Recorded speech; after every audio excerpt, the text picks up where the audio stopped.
The family of a local teenager says she never would have left home without calling. Just praying for the best. I want my daughter home, man. And if she can't come home, I just want to know where she's at. These posters around the towns of Livermore and Jay beg anyone with information to come forward. Posters that Richard puts up every spring, never losing hope. Tell me what happened to my daughter. Just let me in the arms so I can see her. An arrest in a nearly 4-decade-old cold case. Thanks to cutting-edge DNA technology, the arrest happening exactly 39 years to the day. When Parabon Nanolabs used that sample to create 3D models of the suspected killer's face. It's heartbreaking. We miss her, and we're going to find her. We're going to keep looking till we do. It's like a never-ending nightmare. It doesn't end. It keeps returning and coming back.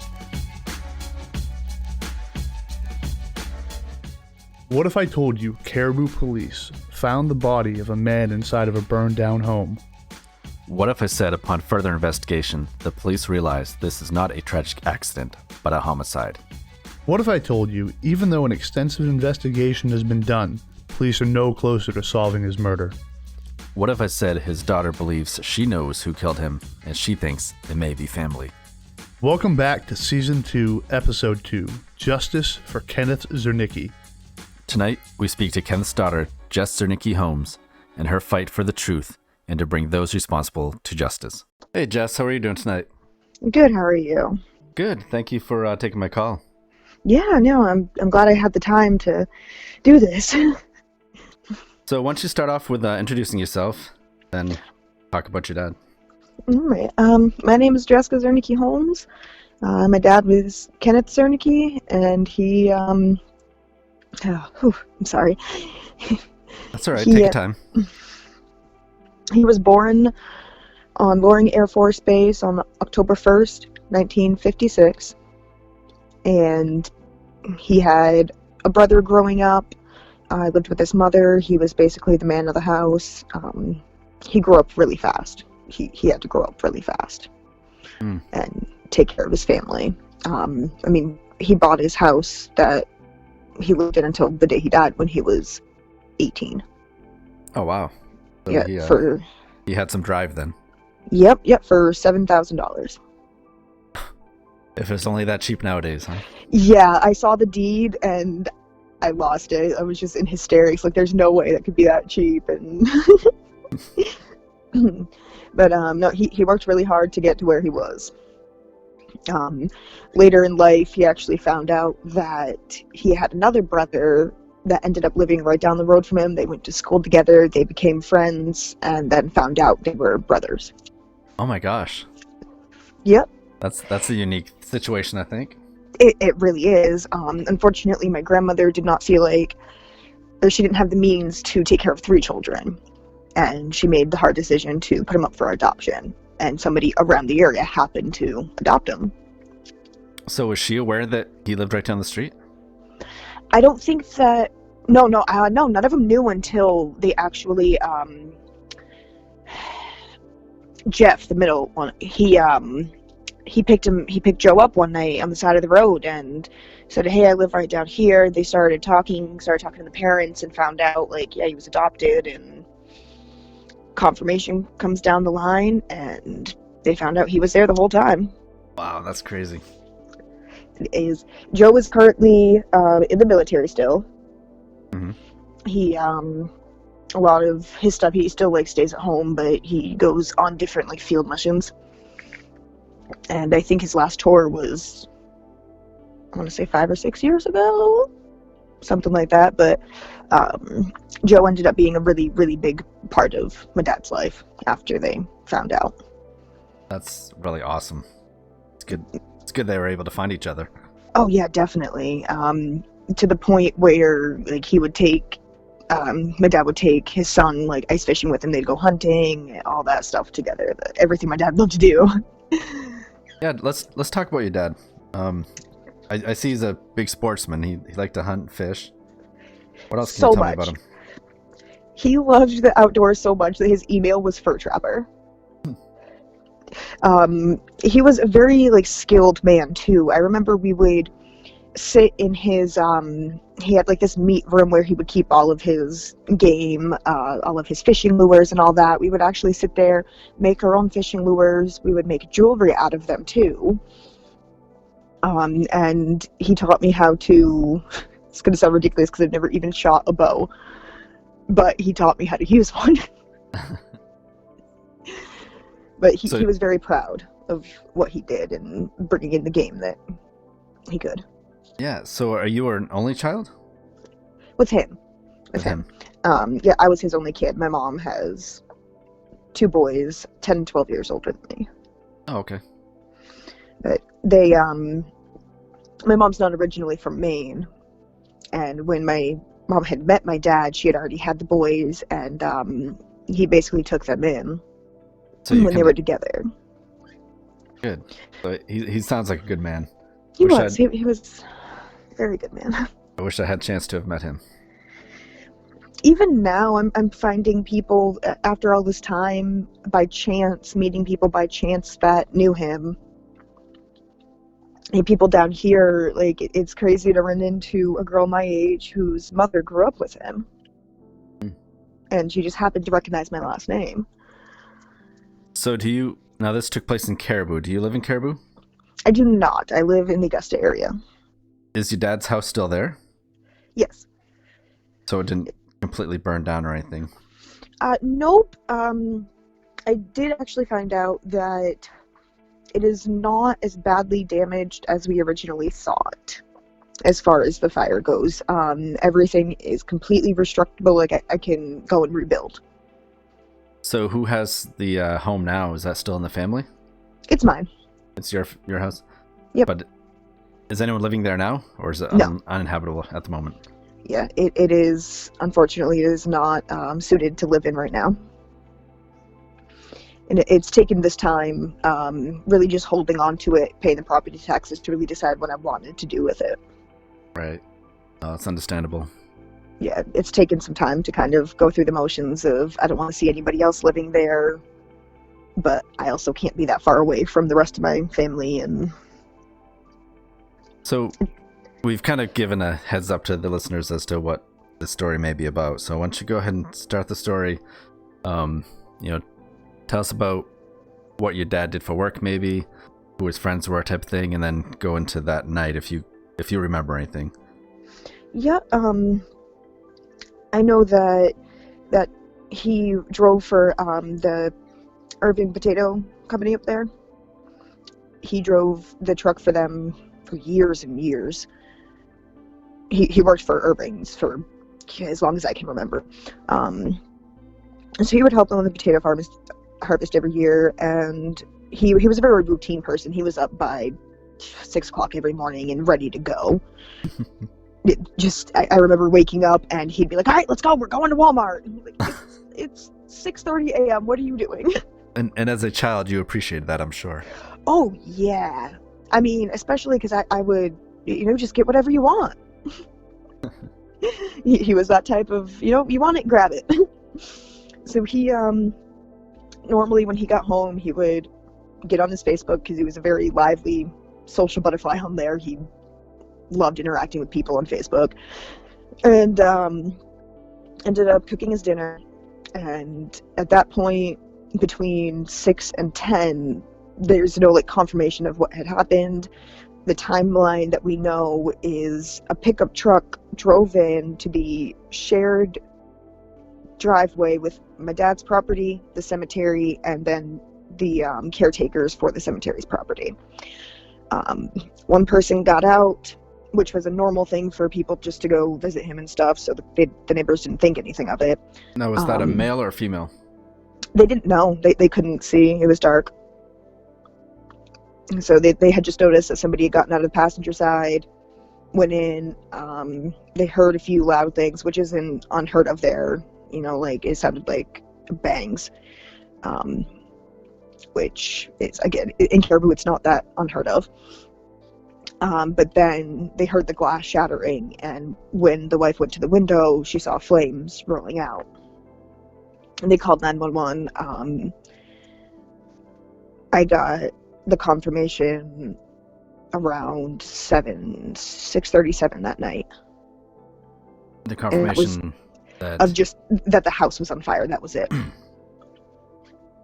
I got home from work, and it's funny because that day I was working and I had an early lunch, but about an hour before lunch I got this like gut-wrenching, stomach-dropping feeling, and I didn't know what was wrong. And I took my break, I called my family members that I needed to, everybody was fine, and I had the thought of my Grammy up north because she was, she's getting up there. But I didn't have any solid way to contact her in that short amount of time. Shot a message out to a couple of my family members up north just to see, if she was okay, and she was fine. And then I got home, got a couple messages saying that my dad's house was on fire. And like that was it. About an hour later, my cousin called me and said that somebody had saw them pulling a body bag out. Oh my gosh.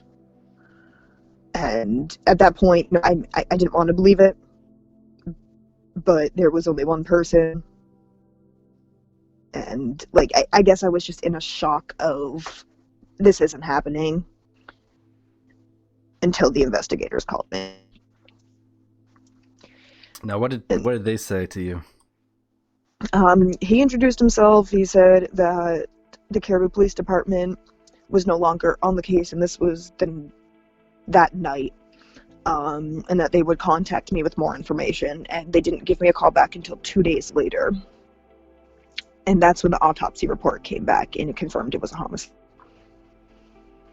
Now, did they say how he passed away? No, they have not. They have not confirmed nor denied anything with me. I have had people give me what they think are tips, and I've been told, no, that's not that cause, I guess. Like, they can't say it's what it is, but they can say, no, it's not this.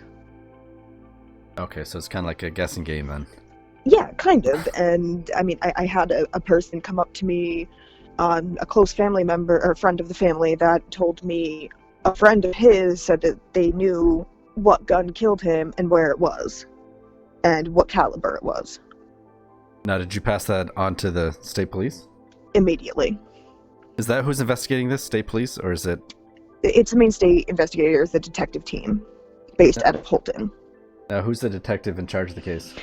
Currently, it is Greg Roy. However, he did just get a position change, so they're switching over, but it's going to take a few months for him to get everything in order for the new guy. Now, have you asked them if they're willing to share any information with you as far as like letting you see the file, or they definitely won't do that? Every time I talk to them. And how often is that? Every time. Well, with Greg, it's been a lot more recently. The first detective was Stenson, and he was he never wanted to call me back. But Greg has been in touch with me the whole time. Every time he's like, I can't tell you these things. And I'm like, I know, but I have to ask. Right. I have to have the confirmation of, even if, like, I know how the process goes. There is circumstantial evidence, but there's no solid evidence. Now, did they ever tell you what they're doing on the old Washburn Road? They're looking in the swamp for something? No. Wait. No. That's supposedly they found clothing in the swamp. Oh. Okay. So I went through your dad's Facebook page and was reading like every single post people posted. And that was one of the things that was brought up.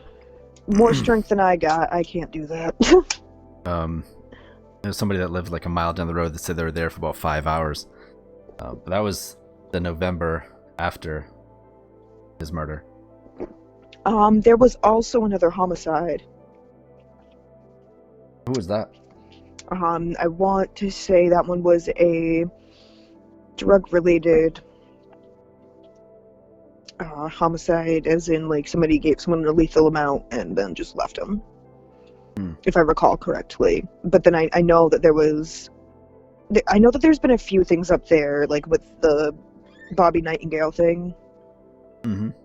And then there was a couple drug-related incidences one of them sending my cousin to jail. Oh, really? Yeah, No. Jacob Zernicke. I don't even know him, honestly. I just know that he got caught up in that, and that was one of the right around the time that my family was being investigated. Your family was being investigated? Yep. Because of him, or? Well, it started with his brother, my dad's brother, Jeff. If you were to go back through all of his logs, between 92 and 99, my dad put his house on lien 8 different times for that man. Wow. To bail him out. He was involved with some pretty rough people. Almost every single one of his children, except for one, only one of Jeff's children, are addicts and have served hard time for drug-related incidences. So what does Jeff's record look like? Is it all drug-related charges? Is there assault? Is there... There's definitely some assault. He went to prison for attempted murder back in, I must have been like 7 or 8, so early 2000s. Now who, or I'm sure you don't know the name, but what was the story behind that? Oh man, I guess I should have mentioned this trigger warning too. Crap. I didn't think this was going to come up. I'm sorry. Somebody had, it was somebody on the reservation that had raped his daughter. Oh. And he got drunk and went to go find the guy. Well, then I don't blame him. I don't either. I mean, there's a lot of plenty other, like, disgusting things that that man has done, but that one I feel is justified. Absolutely. Yeah. No, your but he dad, does have some assault. It sounds like everybody... Oh, I'm sorry. I didn't mean to cut you off. No, you're good. It was just, yeah, he does have some assault on his record. So your dad just seems like a down-to-earth, well-liked guy. Like, I'm reading through these posts, and everyone's telling him how much they miss him, how much he's done. Like, people mention different things he's done for them, and sounds like a really good guy. So, to your knowledge, did your dad have any enemies? No. No, he was a very loved person, and I fully believe that whatever happened to him was because of other people. It was a retaliation. I believe it was a retaliation of some sort. Now, can you expand on that? What makes you think is a retaliation? There was 2 to 3 pounds of weed found in my dad's house that was not his. And it was Jeff's that he was holding on to from the summer before. I don't know why he was holding on to it for him. I don't know. I think it was until he could distribute it, honestly. And that wasn't taken, and his money wasn't taken. He still had cash on his person when they found him. So it wasn't any sort of robbery? Right. However, with all of, because we did talk about him being a very avid huntsman, a fur trapper, all of the guns in his house were found without bolts. Why would that be? I don't know. He didn't have a gun safe or anything. And back when I was a kid, he never had them in the house. So, like, he would keep them away. To your knowledge, is that something that he would have done? No, that doesn't make any sense to me either. Like, it does not like him, because if they weren't found in the house, where would they have been? You said they weren't found in the house? They were not. To my knowledge, they're still unlocated. You talk about the bolts themselves. I'm sorry. Yes, the bolt. Like on the mindset of the guns weren't there, but all of his guns were there. Nothing was taken. Like, it was a really quick execution and disposal of evidence. It was really quick that his house was set on fire. If you were to go into the living room, you can see where you can see where it was started. So, go back to the eyewitness. What time was it they saw a pickup pull in the driveway? It was right around 6. And then the fire was called in at what time? I believe within the half hour. I would have to go back and look at all my paperwork that's kind of packed away right now. No, that's okay. It seems like that's not enough time to take those bolts out of many guns that he probably had. Exactly. So I'm wondering if, again, because I have a really weird feeling beginning of that day, I feel like the decision was made then. I just had that same thought that someone had gone in earlier. Right. Or, because he was at work all day. Was there anyone that saw another vehicle there at all during the day, or no? Not that anyone's saying.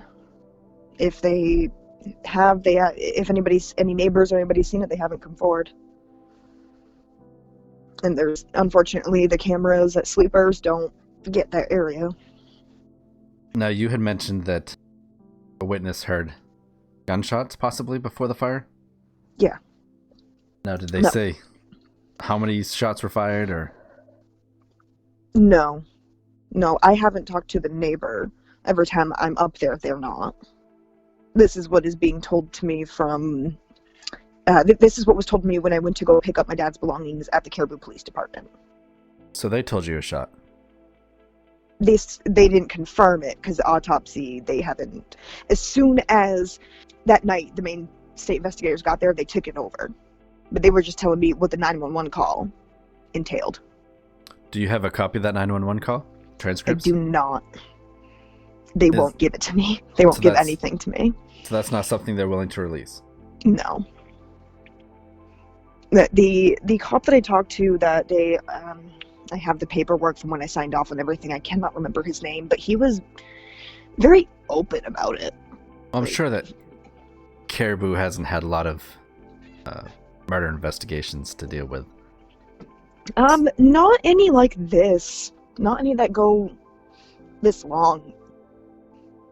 I mean, like, I know that there was a few back in the day, in the 80s, a gentleman named Gary was involved. And something with the samurai sword. I would have to read up on the case again, but it is also speculated and rumored that my Uncle Jeff had something to do with that. What do you mean? Like, he was involved with it? Yep, because of his drug scene. So this poor kid, didn't even know what he saw, and apparently he saw a drug deal. The two people that were doing the drug deal had saw that he was in the vicinity and lured him into the woods with an unidentified male, which was rumored to be my uncle. Oh, wow. Yeah. And Brian Saunders. Let's talk about Brian Saunders. Sure. Yeah. Brian Saunders is, I believe, he is one of the main suspects. And I believe that because everybody that I have had come in contact with me about this, even after all this time, that's the name they say. That's the constant part that doesn't change. Now, do you want me to blur out his name, or are you okay with talking about him? I'm okay with talking about him because I have a little bit more to this. I was working as a vendor for Walmart and Sam's Club last year, and a woman came into the store freaking out. She was manic, and again, with these feelings, something just kind of brought me like, hey, you need to go talk to her. So I kind of like took her off to the side, tried to figure out what was going on, see if I could help her in any way. And then she thanked me, and she's like, I don't have any friends down here. I just moved down here from the county. I don't know anybody. And I was like, oh, like, no doubt. My family's from the county too. And she's like, oh, where are you from? And I was like, well, my family's from Caribou and Presque Isle. And she's like, oh, well, what's your name? And I got like really hesitant because when people hear Zarnicki up there, they kind of go running for the hills. And so I kind of told her, and she's like, oh, like Jeff Zernicke? And I was like, that's my uncle. And she's like, oh, you're Kenny's kid. Jen Sock and Brian Saunders killed him. Now, what was the other name? Jen Sock. Jen Sock is my cousin. That is Jeff's daughter. Have you talked to them about this at all? Or have you tried to feel them out? The people, the investigators. You yourself, have you talked to your cousin about father's death and see what kind of reaction she has, or? Nope, I actually haven't seen her. She hasn't been around. When I talked to my family up there, they don't know where she's at either. She got pregnant and then kind of went into hiding. What do you think she's going to do when she hears this? I hope she says something. I really do, because the things that were told to me don't really make sense by a third party who doesn't know a part of our family, like, at all. Right. And this woman actually avoided talking to the investigators for months because she was scared that even though Brian is in prison right now, that he would do something. Why are you pointing the finger at them? Like, what leads you to believe that they were involved? I mean, besides this woman saying it, did she tell you what happened or what the reason was? Yep. Which, and it kind of makes sense. That Jen went to my dad's trying to get the weed off of him for Jeff. My dad said, no, I'm only going to give it to Jeff, and she got pissy. She was also on a bunch of other drugs, though. She was pretty heavy into heroin. And the girl that had come up to me was at an apartment with Brian and Jen the night that it happened. They left and came back within an hour and a half or so. Mm-hmm.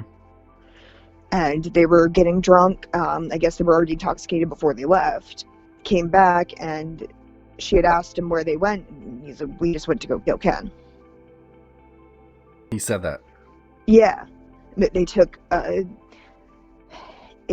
she said that she couldn't remember if it was a shotgun or it was a heavy-duty big gun, is what she described it as. You had said at one point they had told you the caliber and the type of gun. What was that? I'm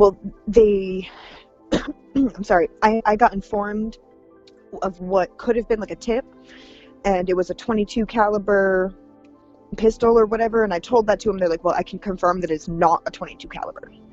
And but that kind of tells you right there. right, and that also tells me that it's not going to be a small caliber. Right. If he was shot, it was going to be a larger type of machinery. Like it. These things, they add up, but there's just no solid evidence. Now, do you know if they ever gave lie detector tests to either one of those two? I don't think so. Have they even interviewed him? I believe that they talked to Brian once in the beginning, but there was no solid evidence of anything. So all they did was question him. Now, what kind of vehicle did Brian or Jen? Jen. I'm not sure. I honestly did not know that either of them did have a vehicle of their own. Well, you said they left the party that night. Did anyone tell you what kind of vehicle they left in? Nope. This woman had literally just spouted off this information to me within 3 minutes, and then she was gone. Do you know what her name was? Yeah, her name was Allie. Are you still in touch with her? Nope. She actually... I had to make a Facebook post to try to find out where she was because she was avoiding the police for so long. So she blocked me on everything. She did not want to talk to me. She finally did, but only after I had made it go viral. Wow. And then she just completely stopped talking to me. She did give me a ring, and I know that sounds really weird that she gave it to me, and two, really weird that I accepted it, but I only accepted it to possibly keep that as a form of evidence later in case somebody like lost a ring. Right. And that kind of like really sketched me out. I don't know whose that is. I don't know where it came from. I don't know why she felt the need to give that to me. What kind of ring is it? Is it like a female's ring or? Yeah, it's a heart, like the sterling silver or whatever. It's a heart and then has a few of like the cubic zirconiums going around the side. But it's it was just really strange the way that she gave me all of that information, gave me an item, and then pieced. Yeah, that is weird. for somebody that she didn't even like know, to me that felt like an admission. And then after confirming, she actually did do the statement with the detectives. So everything she told me, she did tell the detectives. All right. But you never saw that either, right? No, that was recently. That was at the beginning of June. Oh, wow. So that's... So a lot of times in these types of cases is we as humans, we think the police are going to take care of it and they're going to solve these things fairly quickly, so we really don't do much about it. And then that's why there's so many cold cases. The families finally, after 5 years, 10 years, 15, 20 years, they finally have had enough and they just want answers. They start, bringing it out to media to try to get answers and try to get more people involved. It's too bad that we have to do that, It is. It's almost like I would tell anyone, if you think there's a murder or if there is a murder, like, to hit the media instantly. Like, don't wait, because that's when the tips will come in, is when it's still fresh, not years down the road. Right. Well, recently what I've been, what Greg, the detective, has told me is he did a phone interview with somebody recently on some other leads. He wasn't able to tell me what they were, but they're still interviewing people, and the fact that the constant names and constant theories are leading them in the right direction. So the evidence that they have currently, they're going to the is it the district attorney or the attorney general, or whoever that is, to get confirmed for more investigation, because they did that last July, or in 2018. So your theory is they went there that night to get the marijuana or the drugs, whatever. Mm-hmm. She got pissed because he wouldn't give them to her, so she killed him, torched the house to, I guess, help cover the evidence, and left. Yep. That's my theory. There's a bunch of others out there. I know the ones that have been excluded from that list, which has been a big topic of persons, is the Caparatas. And a lot of people still believe that the Caparatas did it, but they were very quickly eliminated. Now, is that a bike gang? Caparatas that's a last name. It is, I'm sorry, the Caparatas are my Grammy's sister. So my Grammy, when she got married, her last name changed to Zernicke, and then her sisters ended up changing to Caparata. Gotcha. So they're just like distant cousins. And my dad was still close with them, because they all grew up on the res, but they were very, very quickly eliminated as suspects. They just had a bad past. They were into the drugs. Little Tony ended up passing away from that, and quite a few other members of that family has since then. But every single one of them were trying to figure out answers too. Is there anything else you've heard for rumors, or? No, just basically very personal stuff. It didn't have anything to do with him as a person. He just happened to be, how do I put this, collateral damage. And to this day, I still fully believe that it was some sort of message. Message to who, though? To his brother? Probably. If not just him, then the lot of them that keep distributing these horrid things, drugs. Mm-hmm. They are responsible for a lot of the overdoses. It's a really frustrating situation, and a lot of the times people don't take them seriously when they do talk because of that. Like with Allie, she was a recovering addict who ended up relapsing. So she was also afraid that they weren't going to take her seriously. Right. So clearly she had no idea what she's talking about, in their opinion. Right. And this, that's what she thought. But the amount of time that she had been sober for kind of like cancels out that her not knowing what was going on, if that makes sense. Mm-hmm. Like, she was in a good part of her recovery. Unfortunately, she has had a really bad past. Her son at 7 passed away. Wow. He had a very rough life, and I'm not justifying the drug use whatsoever, but I do understand why she relapsed. Right. But she was in a good place to recall those things. She was in a mentally capable place to make a statement. I don't know if that makes sense, but when's the last time you talked to Detective Boy? Let's see, it was last Tuesday. 29th. It was my daughter's birthday. Now, did you mention to him that you're gonna come on this podcast and talk about the case at all? Yep. It was actually one of the reasons that I had him call me.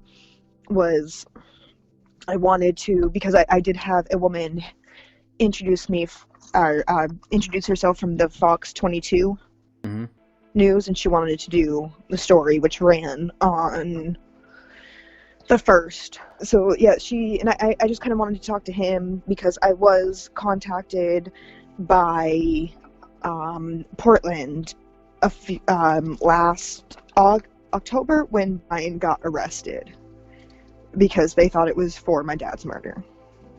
Oh, yeah, that would make sense, huh? Yeah, so I was kind of skeptical about talking to them. I wanted to run it by him first and then this, and basically he just told me the same thing, it's a good idea to get it out there.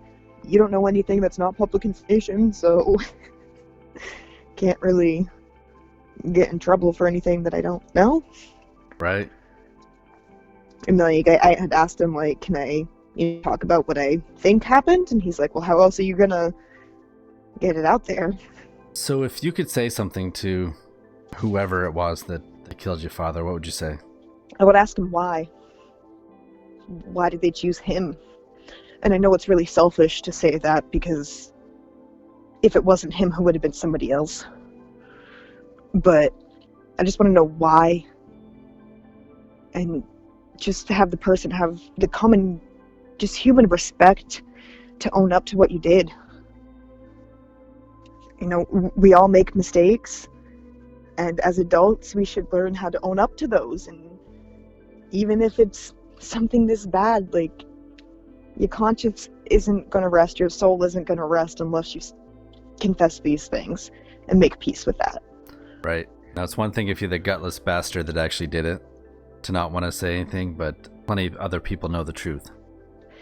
It's a town of 7,600 people, and he lived right next to a 4-lane intersection. That road was used for commute. And I know they did a informational traffic stop, right? Yep, the next following night. Friday. Yeah. I believe it, yeah, well, yeah, because it was Thursday, so yeah, the next night. Did anything come out of that you know of? No. Nothing. Which is unreal, because those people travel every day on that road, and I don't know if maybe it is the tunnel vision, Have you ever been driving and then suddenly you're at your destination? I was just going to say that. Yeah, that happens to me a lot. Yeah, like, who gave me my license? Right. But, I go through the tunnel vision too. So it's possible that, it wasn't seen. That it's just, it's slim. And there are some people know. And I would just like them to say something. Even if it's an anonymous tip, just call it in. Absolutely. Even if you're not even sure that you know something important, call it in. It could be leading off another tip they have. You never know. Well, I admire you and your courage. I know this is really hard for you to talk about.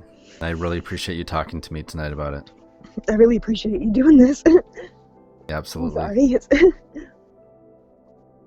And it's been a hard week.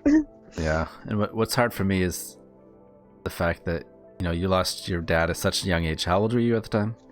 21. You were just 21. And then now he never got to meet his granddaughter. You're his only child.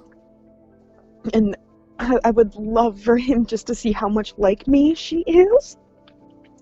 I was showing her baby photos of me when I was right around her age, and she would grab it and go, me. And like, no, honey, that's mama. And she'd look at me all offended and point me Oh, that's cute. Yeah, now she's got into Mama Baby. She knows that pictures of me when I was little. Now it's Mama Baby. She sees pictures of my dad. That's Mama Dad. I'm sure he knows exactly all about her. You know, he's watching over you both. He is. When she was born, I know this is gonna sound crazy, but unlike anything else I've said tonight isn't crazy. When she was born, she actually immediately I saw a birthmark on the right side of her head, the right, like, near her ear, and it just, I don't know, it gave me a weird feeling. Maybe like my dad was a little bit there. Thank you so much, and like I said, I truly admire you, and I'm sure your dad would be proud of you for what you do and trying to stand up and get answers for him. Thank you for having me. I really, really appreciate this. All right, Jess, you have a good night. You too. Thank you. All right, bye-bye. Bye. If you have any information about this case, please contact the Maine State Police at 1-800-924-2261 or email us at locatingthelostOnes@gmail.com. And as always, thanks for listening. The search for 5-year-old Taylor Williams led investigators to Alabama this week. So we have some breaking news from Florida. An arrest has been made in connection. After years of agony, a glimmer of hope for the family. Investigators spent hours searching through this house off Pennsylvania Avenue. What could be a major development in the search for missing Alabama teenager. Tonight, a stunning twist in the search for Taylor. Somebody out there knows something. They want to lay him to rest their way, not by somebody else's way.